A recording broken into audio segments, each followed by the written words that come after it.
안녕하세요. 여러분들의 행복을 응원하는 별책입니다. 오늘 만나는 책은 아직 다 자라지 못한 어른들을 위한 심리 수업. 그래도 사람은 달라질 수 있다. 두 번째 시간입니다. 공자는 사람의 발달에 관하여 다음과 같이 말했습니다. 15살에 세상과 자신에 대한 해석을 배우기 시작하고 30살에 학문을 습득하고 성인으로서의 세상의 해석을 획득하며 자립해 세상에서 생활할 수 있는 성인이 된다고 말했습니다. 40살까지는 경험을 쌓아 성인의 해석을 심화하는 시기입니다. 그 결과 인생의 모든 사건에 대해 충분한 해석을 할 수 있게 되어 미혹이 사라집니다. 인간관계든 사회적 사건이든 또는 자신의 심리적 사건이든 모두 그 해석의 틀 안에서 이해할 수 있기 때문입니다. 그러나 인간의 발달은 거기에서 끝나지 않습니다. 한편 40살 이후의 남은 인생은 죽음에 이르는 인생이기도 합니다. 태어나서 40살이 되기까지 사람은 세상과 자신을 이해하기 위해 마음의 발달을 이루어 왔습니다. 그리고 자신의 마음의 움직임도 세상의 사건도 충분히 해석할 수 있게 되었을 때 사람은 여기까지 무엇을 위해 노력하며 살아왔는지 인생을 돌아봅니다. 이때 40살까지 연마해온 고루한 해석으로는 더 이상 이 의문에 대한 대답을 얻을 수 없습니다. 따라서 새로운 해석이 필요하고 50살에 이르면 천명을 이해하게 됩니다. 천지가 뒤집히는 것입니다. 세상과 자신을 이해하기 위해 살아왔다고 생각했지만 사실 하늘의 뜻에 따라 살아왔다는 사실을 깨닫게 됩니다. 다음은 그래도 사람은 달라질 수 있다 책 속의 성인의 마음도 발달할 수 있는가에서 생각은 어떻게 몸을 지배하는가 부분입니다. 오늘도 별책과 함께 한층 성장하는 보람된 시간이 되었으면 좋겠습니다. 여러분들의 구독과 좋아요, 알림 설정은 별책의 힘이 됩니다. 우리의 성장을 위한 책 읽기를 시작합니다. 생각은 어떻게 몸을 지배하는가? 물질을 바꾸는 정신의 힘. A씨의 머릿속에 자리 잡은 새로운 해석은 행동을 순식간에 바꾸어갔다. 머릿속에서 발생한 작은 현상이 사람의 행동이나 생활을 바꾼다는 것은 신기한 일이다. 정말 머릿속에서 발생한 변화가 사람의 행동을 바꿀 수 있을까? 예를 들어 생각해보자. 어느 토요일 오후 당신은 모처럼 집에서 여가를 즐기며 거실에 누워 만화를 보고 있다. 그러다 문득 오랜만에 친구들을 만나 맛있는 음식이라도 먹으러 갈까? 하고 생각한다. 이것은 당신의 뇌 속에서 발생한 일시적인 정신활동이다. 특별한 이유는 없다. 만화에서 눈을 뗀 순간 우연히 떠오른 생각일 뿐이다. 그러나 그 생각이 꽤 매력적이어서 당신의 마음을 이끌어 뇌 속에서 확대되고 구체화되어 간다. 이러한 과정은 모두 순간적으로 일어나는 정신적 활동이다. 그리고 그 생각이 당신의 마음속 장벽을 초월했을 때 생각은 당신의 손과 발을 움직이기 시작한다. 당신은 자리에서 일어나 전화를 들고 번호를 눌러 친구에게 식사를 하자고 제안한다. 전화를 통해 전달되는 것은 한 가지 정보, 즉 당신의 생각뿐이다. 식사를 하자는 간단한 통화로 친구가 당신의 제안에 동의할지 또는 프랑스 요리의 이름을 몇 가지 늘어놓을 필요가 있을지는 모르지만 전화를 타고 전달된 것 자체는 전기 신호로 바뀐 당신의 일시적인 정신의 산물이다. 그러나 그렇게 전달된 말은 토요일 오후 할 일 없이 뒹굴며 텔레비전이나 시청하려고 생각했던 친구의 행동을 바꾸어 버린다. 행동만 바꾸는 것이 아니라 인생의 한 장면을 새롭게 만든다. 심지어 얼마간의 시간과 약간의 돈까지 소비하게 만든다. 한 사람의 인간이 수십 킬로그램에 달하는 육체를 움직여 그 육체를 이용해서 번 돈을 사용하게 하고 소중한 시간을 소비하게 만드는 것이다. 정말 신기한 일이다. 지금 설명한 물질의 일련의 움직임들, 즉 당신의 육체, 전화회선의 전기신호, 친구의 육체, 돈을 기동시키는 것은 당신의 뇌 속에서 발생한 작은 생각, 매우 미세한 정신활동이다. 작은 생각이 언어로 표현되면서 당신과 당신 친구를 움직인 것이다. A씨의 머릿속에서 발생한 배치의 전환이라고 말할 수 있을 정도로 거대한 사건은 아닐지 몰라도 사람과 물질과 돈을 움직였다는 점에서는 분명한 전환이다. 이것이 바로 정신의 물질화다. 뇌에 발생하는 변화. 나는 정신과 의사로 일하면서 정신의 물질화를 몇 차례 목격할 기회가 있었다. 아니, 그보다 내가 상담 치료를 통해 환자와 함께 실행하는 작업 자체가 정신의 물질화를 준비하는 작업이라고 말할 수 있다. 우울증 때문에 일을 할 수 없었던 A씨가 매일 즐거운 마음으로 출근할 수 있게 된 것은 생활의 커다란 변화였다. 그녀는 육체적 고통 때문에 슈퍼마켓에서 파트타임으로 일할 수 없게 된 것이 아니다. 나가지 않으면 안 된다고 생각하면서도 나가고 싶은 마음이 들지 않았기 때문이다. 즉, 정신이 원인으로 작용해 일터에 나갈 수 없었던 것이다. 몇 주일 동안의 통원치료 이후에 그녀는 변했다. 어느 날부터 갑자기 복장이 밝아졌고 헤어스타일과 화장이 변했고 행동 범위가 바뀌었다.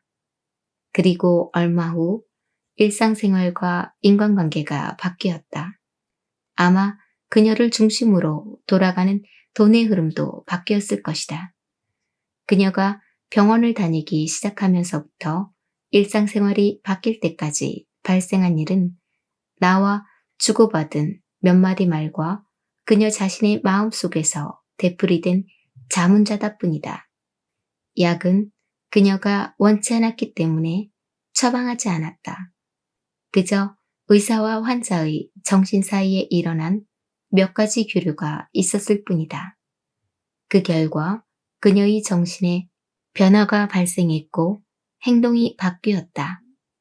그녀의 내부에서 탄생한 새로운 정신은 새로운 물질의 흐름을 만들어냈다. 새로운 정신이란 자신과 자신을 둘러싸고 있는 상황에 대해 지금까지와는 다른 해석을 내리게 되었다는 것이다. 머릿속에서 일어난 배치의 전환이 어떤 식으로 일어난 것인지 정확하게 알 수는 없다. 그러나 그녀의 정신에서 발생한 변화의 뇌를 경유해 행동과 생활을 바꾸어 갔다. 불면증이 치유되거나 어깨 결림이 사라진 것은 배치 전환이라는 정신의 변화가 뇌에 직접적이고 커다란 영향을 끼친다는 사실을 시사한다.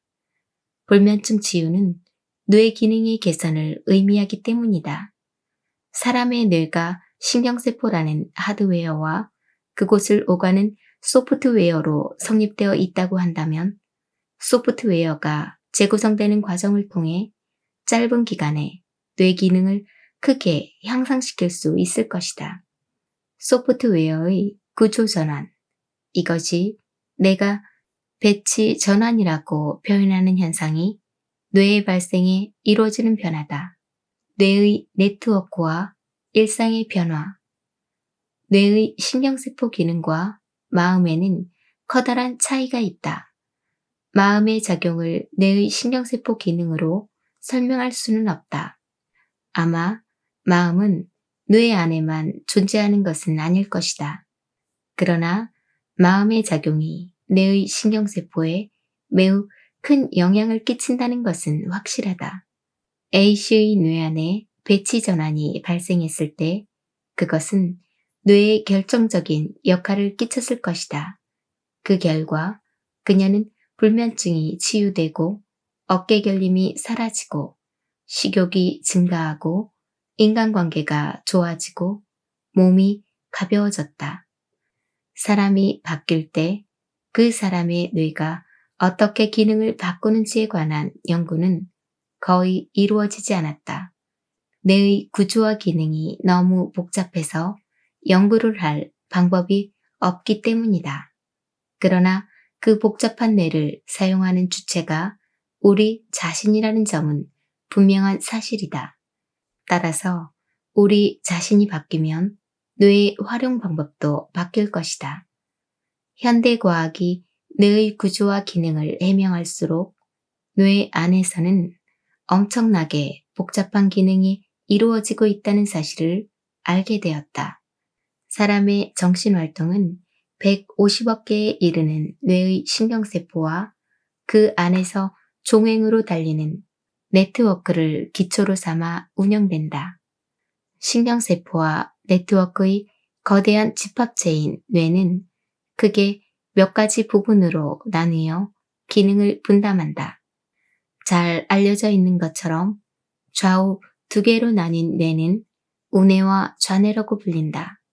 그리고 뇌는 앞에서 뒤쪽을 향해 전두엽, 측두엽, 두정엽, 후두엽이라고 불리는 부분으로 나뉘어 각각 기능을 분담하고 있다. 이런 뇌의 분야가 어떻게 발생한 것인지는 알 수 없다. 나는 우리 스스로 뇌를 사용하기 위해 복잡한 기능으로 분화시킨 것이라고 생각한다. 뇌는 내가 그것을 어떻게 사용하는가에 따라서 기능이 바뀔 수 있기 때문이다. 뇌 활동의 기본 단위를 이루고 있는 것은 신경세포다. 신경세포는 사방팔방으로 팔을 뻗어 이웃세포와 정보를 주고받는다. 하나의 신경세포에서 뻗어나온 팔의 수는 몇 개에서 몇천 개까지 세포에 따라 각양각색이지만 필요한 경우에는 더 많은 팔을 뻗어 세포 사이에 새로운 통신 채널을 만들어낼 수 있다. 이렇게 수많은 세포들이 수많은 채널을 서로 접속시켜 정보 교환을 하고 있는 것이 뇌의 네트워크다. 즉, 세포끼리의 통신이 뇌의 이곳저곳에서 동시에 진행되는 것이다. 이것은 신경세포가 서로 이웃한 세포와 대화를 나누면서 뇌 전체의 기능을 만들어 나가는 현상이라고 말할 수 있다. 예를 들어 우리가 소파 구석에서 몸을 둥글게 말고 잠들어 있는 고양이를 보았다고 하자. 눈에 들어온 고양이의 상은 우선 안구 속의 망막 위에 비춰지고 시세포라고 불리는 특수한 신경세포는 그것을 전기신호로 변환한 뒤 그것을 대뇌의 후두엽으로 보낸다. 눈에 들어온 복잡한 도형을 분석해 그것이 잠들어 있는 고양이라고 인지하는 시각, 즉 화상 해석에 관계하는 세포들은 대뇌의 뒷부분인 후두엽과 두정엽이라고 불리는 부분에 존재한다. 후두엽으로 보내진 신호는 그곳에 있는 신경세포들에 의해 세밀하게 해석된다. 어떤 세포 그룹은 망막에 비친 복잡한 상 중에서 수직선만을 전문으로 분석한다. 또 다른 그룹은 비스듬한 선에만 흥미를 가지고 그것을 체크한다. 또는 시야에 들어온 선의 움직임만을 감지하는 신경세포들도 있다. 세밀하게 기능이 분화된 신경세포 그룹은 서로 보다 일을 잘할 수 있도록 질서정연한 배열과 구조를 만들어낸다. 그들은 망막에 비친 고양이의 복잡한 상을 단번에 점, 선, 면의 요소로 분해해버린다. 이어서 다음 단계를 이어받은 세포그룹이 그 분해된 요소들 중에서 형태를 인식하기 위해 특히 중요한 점, 선, 면만을 골라낸다. 그리고 그 다음 세포그룹은 선택된 요소를 재통합해 몇 가지 단계를 거치면서 고양이를 고양이로 인지한다. 이상 설명한 내용은 화상 해석이라는 뇌 기능 중에서 극히 일부에 해당하는 기능이다. 그렇다면 우리가 어느 순간 귤을 먹고 싶다라고 생각해 눈앞에 있는 귤을 잡으려고 행동했을 때 뇌 안에서는 어떤 활동이 일어날까? 자신의 손가락과 귤 사이의 거리를 측정하면서 손을 귤에 정확하게 가져갔을 때 그곳에서 이루어지고 있는 정보의 해석과 재현은 위에서 설명한 화상 해석보다 수십 배, 수백 배나 복잡하다. 우선 손과 귤의 화상을 해석해 손과 귤을 인지해야 한다. 그리고 자신의 손가락이 공간의 어느 위치까지 도달할지를 계산하고 예측해 그 결과에 따라 손을 움직이고 귤 바로 앞에서 손가락을 펴서 짚는다. 이런 식으로 매우 간단한 우리의 행동을 실현하는 것만으로도 헤아릴 수 없을 정도로 다양한 세포들과 전체를 통합하는 네트워크가 작용한다. 사실상 이 모든 것들을 이해한다는 것은 불가능에 가깝다. 그러나 이런 복잡한 움직임을 일어나게 하는 것은 우리의 의식 안에서 탄생한 귤을 먹고 싶다라는 단순한 생각이다. 그 생각이 헤아릴 수 없을 정도로 복잡한 신경세포와 네트워크를 작동시키는 것이다. 이처럼 우리는 일상생활에서 자기도 모르는 사이에 엄청난 뇌 기능을 사용하고 있다. 뇌의 네트워크를 재구성하는 상념. 귤을 먹고 싶다라는 상념이 어디에서 탄생하는 것인지는 현대 과학의 예지로도 해명할 수 없다. 그러나 그것이 나 자신의 내부에서 발생했다는 것은 분명한 사실이다. 그리고 나 자신은 상념을 실현하기 위해 복잡한 뇌 기능을 너무나 간단히 활용한다.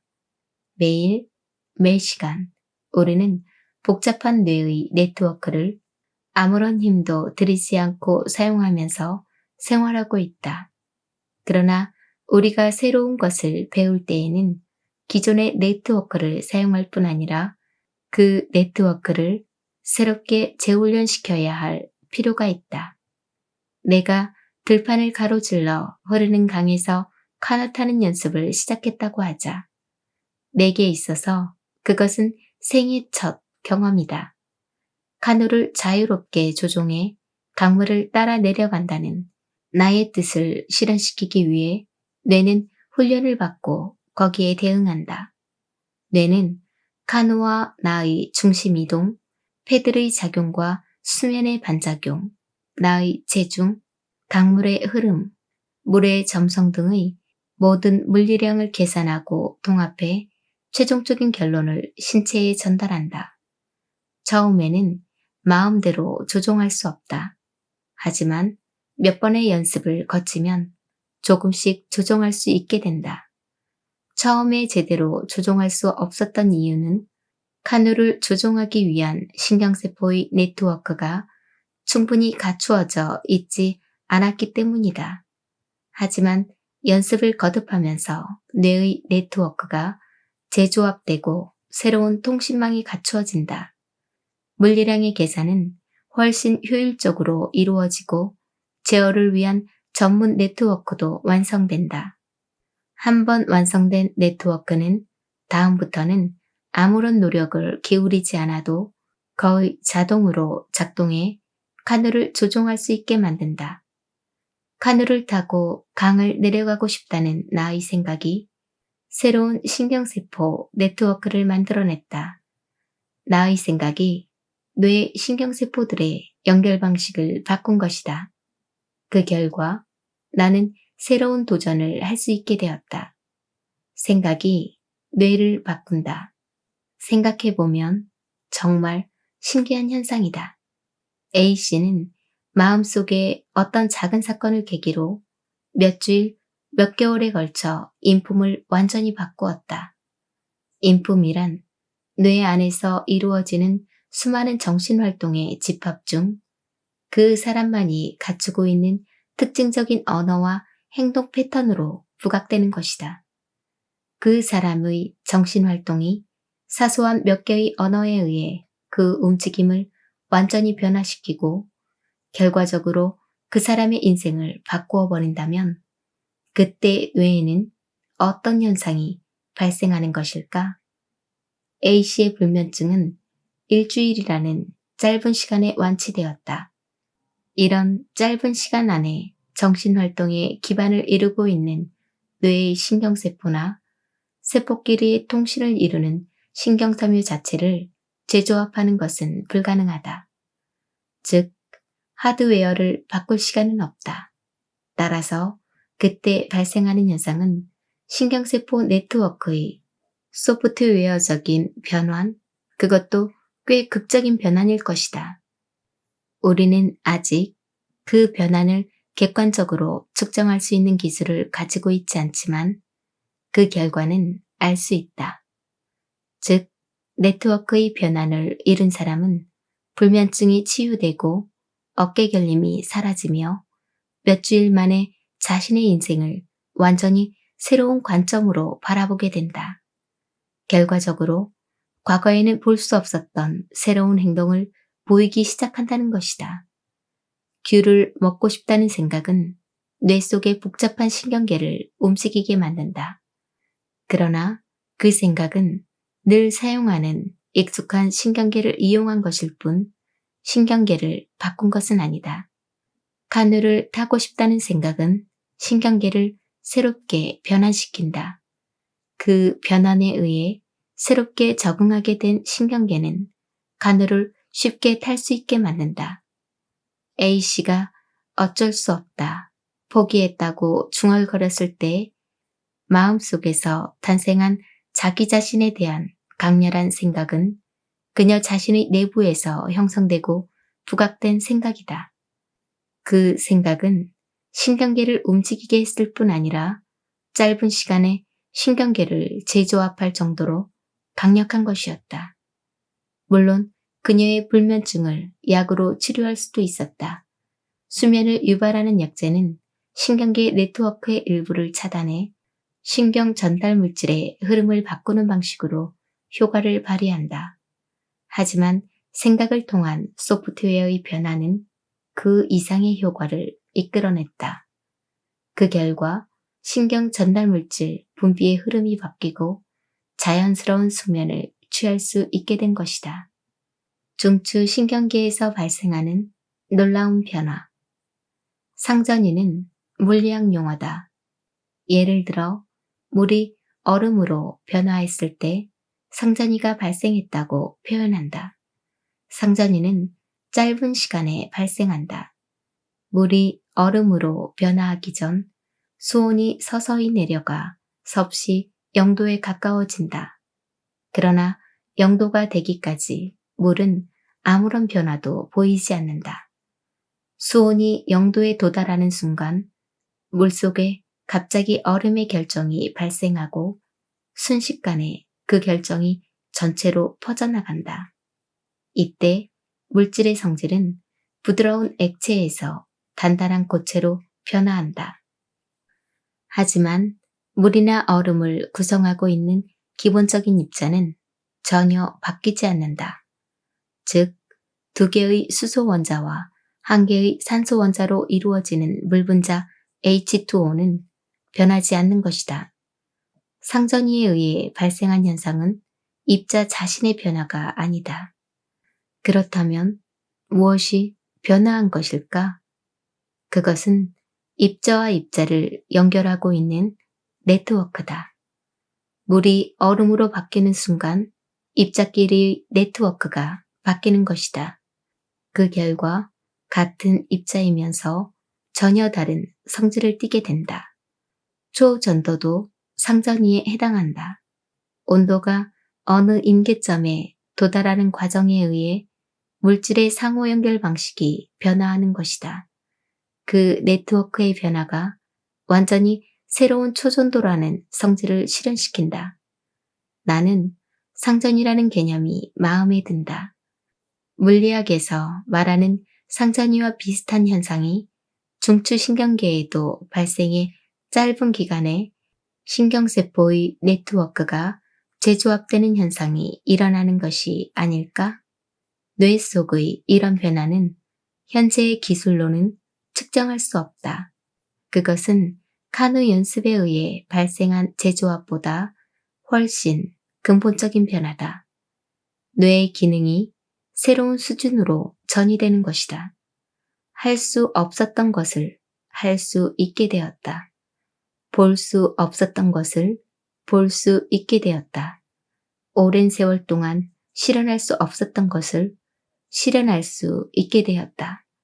이 모든 것들이 이전과는 전혀 다른 사람으로 바뀌는 불가사의한 현상이다.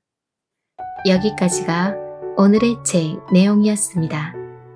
오늘도 힘내시고 좋은 날 만드시길 바랍니다. 내일은 더 나은 당신의 세상이 될 것입니다.